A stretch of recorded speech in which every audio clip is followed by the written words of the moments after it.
Hello my dears, എല്ലാവർക്കും പുതിയൊരു വീഡിയോയിലേക്ക് സ്വാഗതം. ഇത് തമ്പനയിൽ കണ്ടതുപോലെ തന്നെ ഒരു ക്വസ്റ്റ്യനുമായിട്ടാണ് ഞാൻ വന്നിട്ടുള്ളത്. അതായത് മക്കളെ അടിച്ചു വളർത്തണോ എന്നതാണ് ഇന്നത്തെ ഒരു ക്വസ്റ്റ്യൻ എന്ന് പറയുന്നത്. എന്താണ് നിങ്ങളുടെ ഉത്തരം? മക്കളെ അടിച്ചു വളർത്തണോ? വീഡിയോ കാണുന്നതിന് മുമ്പ് തന്നെ നിങ്ങളൊരു കമൻറ്റ് ഇടും കേട്ടോ. എന്നിട്ട് ആഫ്റ്റർ വീഡിയോ കണ്ടതിന് ശേഷം കമൻറ്റ് ഇടണേ. അപ്പം മക്കളെ അടിച്ചു വളർത്തണോ എന്നുള്ളതാണ് ഇന്നത്തെ ഒരു ടോപ്പിക് എന്ന് പറയുന്നത്. ഈ ഒരു അടി എന്ന് പറയുന്നത് നല്ല കാര്യമാണോ? എന്താണ് നിങ്ങൾ ഓരോരുത്തരും ചിന്തിക്കുന്നത്? നമ്മുടെ മക്കൾ എന്ത് തെറ്റ് ചെയ്താലും അവരെ അടിക്കണം എന്ന് അഭിപ്രായമുള്ള എത്ര ആളുകളുണ്ട്? അടി മാത്രമാണ് തെറ്റിന് പരിഹാരം എന്ന് ചിന്തിക്കുന്ന എത്ര പാരൻസ് ഉണ്ട്? അതല്ല, അവരെ നല്ല കാര്യങ്ങൾ പറഞ്ഞു കൊടുത്ത് മുന്നോട്ടേക്ക് കൊണ്ടുപോകാം, അടിക്കൊന്നും വേണ്ട, ഉപദേശിച്ചാൽ മതി എന്നുള്ള അഭിപ്രായങ്ങളുള്ള പാരൻസ് എത്ര പേരുണ്ട്? നിങ്ങൾ ഏത് ടൈപ്പ് പാരൻ്റ് ആണ് ഇതിൽ എന്നുള്ളതും കൂടെ ഒന്ന് താഴെ നിങ്ങൾ കമൻറ്റ് ചെയ്യാം കേട്ടോ. ഇനി നമുക്ക് വീഡിയോയിൽ പറയുന്ന കാര്യത്തിലോട്ട് പോകാം. അതായത് ഏതൊരു കാര്യം വന്നാലും നമ്മുടെ മക്കളെ നമ്മൾ അടിച്ചിട്ടാണോ അവരെ നേരിലേക്ക് കൊണ്ടുവരേണ്ടത്? അടിച്ചത് കൊണ്ട് മാത്രം ആ കുട്ടി നന്നായിക്കൊള്ളണം എന്നുണ്ടോ? ഡീറ്റെയിൽഡ് ആയിട്ട് നമുക്ക് നോക്കാം. ചില പാരൻസ് ഉണ്ട് എന്തിനും ഏതിനും കുട്ടികളെ ഇങ്ങ് അടിച്ച് ഭയങ്കര കലഹവും ബഹളവും എല്ലാം ഉണ്ടാക്കുന്ന പാരൻസ് ഇല്ലേ? ഇപ്പോൾ ഒരു ഹസ്ബൻഡ് ആൻഡ് വൈഫിൻ്റെ കാര്യം എടുക്കുകയാണെങ്കിൽ ഹസ്ബൻഡും വൈഫും അടിക്കുന്ന വീടുകളുണ്ട്, ഹസ്ബൻഡ് അടിക്കുന്ന വീടുകളുണ്ട്, വൈഫ് അടിക്കുന്ന വീടുകളുമുണ്ട്, രണ്ടുപേരും അടിക്കാതെ കുട്ടികളെ നല്ല രീതിയിൽ വളർത്തുന്ന വീടുകളുമുണ്ട്. ഇതിൽ ഏത് വീടുകളിലുള്ള കുട്ടികളായിരിക്കും വളരെയധികം സന്തോഷത്തിലും ഹാപ്പിയിലും മുന്നോട്ട് പോവുക?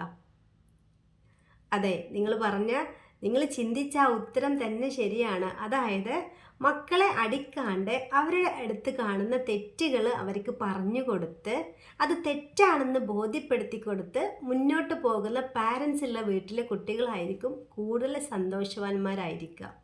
ശരിയല്ലേ? എന്തുകൊണ്ടാണത്? നമ്മൾ കുട്ടികൾ അടിക്കുന്നതിലൂടെ അവരുടെ വെറുപ്പ് പിടിച്ചു പറ്റുകയാണ് നമ്മൾ ചെയ്യുന്നത്.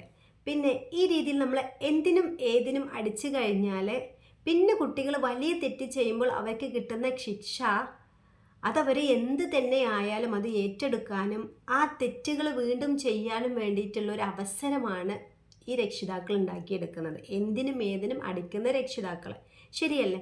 ഇപ്പോൾ ഒരു കുട്ടിയെ സംബന്ധിച്ചിട്ടാണെങ്കിൽ ആ കുട്ടി ഒരു തെറ്റ് ചെയ്തു, അപ്പം അതിൻ്റെ ആഫ്റ്റർ ആയിട്ട് ആ കുട്ടിക്ക് ഒരു അടി കിട്ടി, പിന്നെയും ആ കുട്ടി തെറ്റ് ചെയ്തു, ഒരു അടി കിട്ടി, പിന്നെ ആ കുട്ടി അതിനേക്കാൾ വലിയൊരു തെറ്റ് ചെയ്യുമ്പോൾ ആ കുട്ടിയുടെ മനസ്സിലോട്ട് എന്താണ് വരിക? ഒരു അടി കിട്ടിക്കഴിഞ്ഞാൽ ആ തെറ്റ് അവിടെ അതെന്തായി? ആ തെറ്റല്ലാണ്ടായി, അതല്ലെങ്കിൽ ആ പ്രശ്നം അവിടെ സോൾവ് ആയി എന്നുള്ളതായിരിക്കും ആ കുട്ടി ചിന്തിക്കുന്നത്. ശരിയല്ലേ? അപ്പം ഈ രീതിയിൽ അടികൊണ്ട് മാത്രം നമുക്ക് കുട്ടികളെ നന്നാക്കിയെടുക്കാൻ പറ്റില്ല എന്നുള്ളൊരു നിഗമനത്തിലാണ് നമ്മൾ എത്തേണ്ടത്. അതായത് ഒരു കുട്ടി ഒരു തെറ്റ് ചെയ്ത് കഴിഞ്ഞാൽ, ഒരു അനുസരണക്കേട് കാണിച്ചു കഴിഞ്ഞാൽ ആ കുട്ടിയെ അത് ബോധ്യപ്പെടുത്തി കൊടുക്കണം.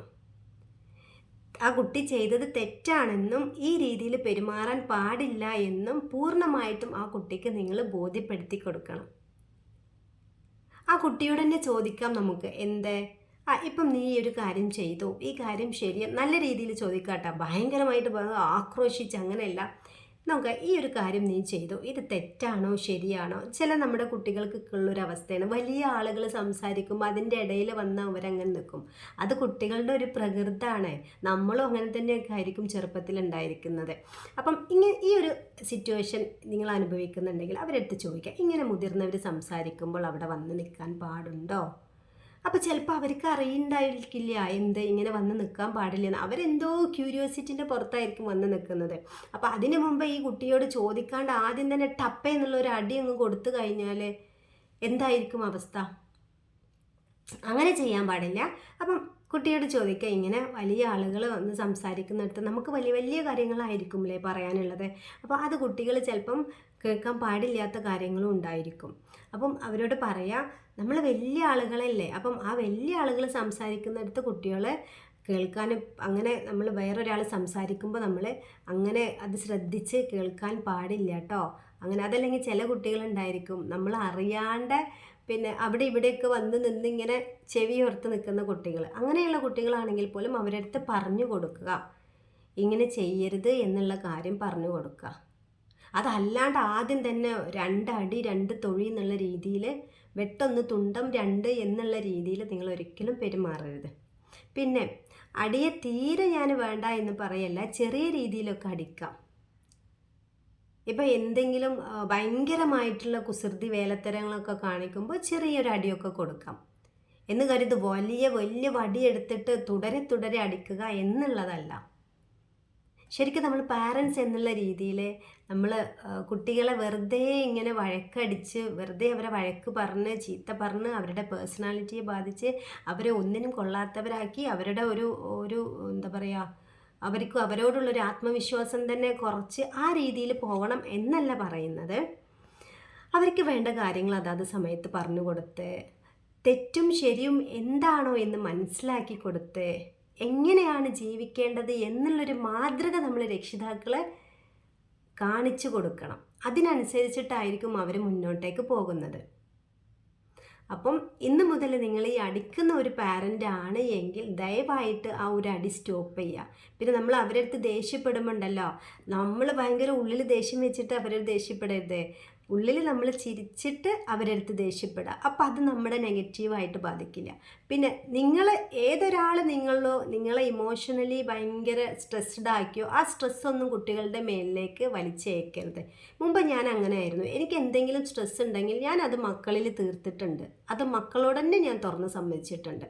അതിനവരോട് എനിക്കന്ന് തെറ്റ് പറ്റിപ്പോയതാണ് എന്നുള്ള രീതിയിൽ തന്നെ ഞാൻ അവരുടെ അടുത്ത് സംസാരിച്ചിട്ടുണ്ട്. അപ്പം വേറൊരാളെ നിങ്ങളുടെ കീ തിരിക്കുന്നതിനനുസരിച്ചിട്ട് നിങ്ങളുടെ മക്കളോട് ഒരിക്കലും പെരുമാറരുത്. അത് വലിയ തെറ്റാണ്. അത് ആ മക്കളെ നന്നായിട്ട് നെഗറ്റീവായിട്ട് ബാധിക്കും. അപ്പം ഇങ്ങനെ ചെയ്യുന്ന പാരൻസാണ് നിങ്ങളെങ്കിൽ ദയവായിട്ട് അത് സ്റ്റോപ്പ് ചെയ്യുക. മക്കൾക്ക് നല്ല രീതിയിൽ കാര്യങ്ങൾ പറഞ്ഞു കൊടുത്ത് നാളെയുടെ തലമുറകളായി മാറാനുള്ള നല്ല മക്കളായിട്ട് എല്ലാ രീതിയിലും, പഠനത്തിൻ്റെ കാര്യത്തിലായിക്കൊള്ളട്ടെ, വ്യക്തിത്വത്തിൻ്റെ കാര്യത്തിലായിക്കൊള്ളട്ടെ, മറ്റുള്ളവരോടുള്ള പെരുമാറ്റത്തിൻ്റെ കാര്യത്തിലായിക്കൊള്ളട്ടെ, നല്ല മക്കളായി വളരാൻ വേണ്ടിയിട്ട് അവരെ നിങ്ങൾ എന്ത് ചെയ്യുക, മോട്ടിവേറ്റ് ചെയ്യുക. ഓക്കെ, അടുത്ത വീഡിയോ ആയിട്ട് വീണ്ടും കാണാം. See U.